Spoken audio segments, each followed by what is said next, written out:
شب قدر است که نور از آسمان بر آسمان خیزد، صدای مرحبا از رگ رگ جانان جهان خیزد.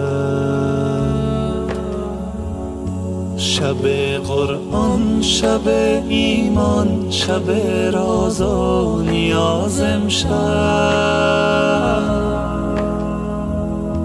مناجات تا سحر از هر دهان و هر زبان خیزد.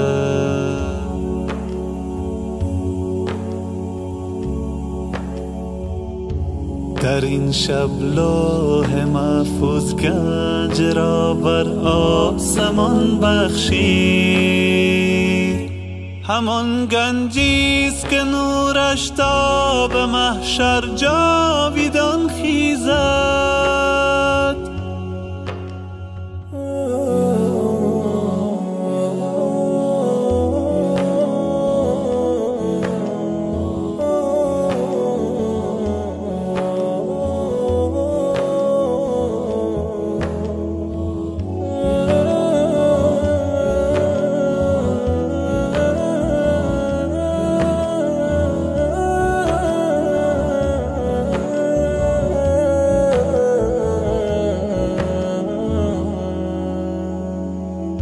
چه قانونیست که هر قانون باطل را شکست بر هم، که عدل از سوره های آن چو موج بیکران خیزد. تمام بندگان را وعده بخشش در این شب کرد، ندای مغفرت از آسمان بر بندگان خیزد.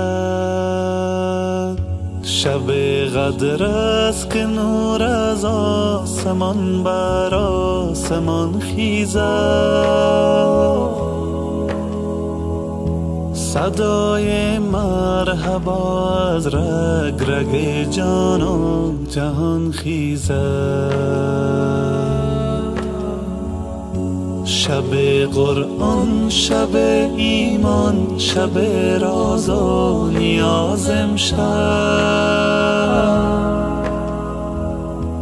مناجات تا سحر از هر دهان و هر زبان خیزد.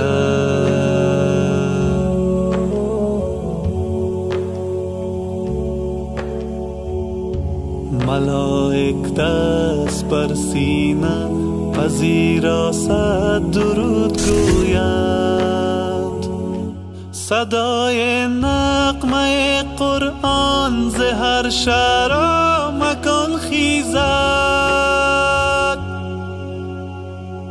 یا عزیز یا غفار یا جلیل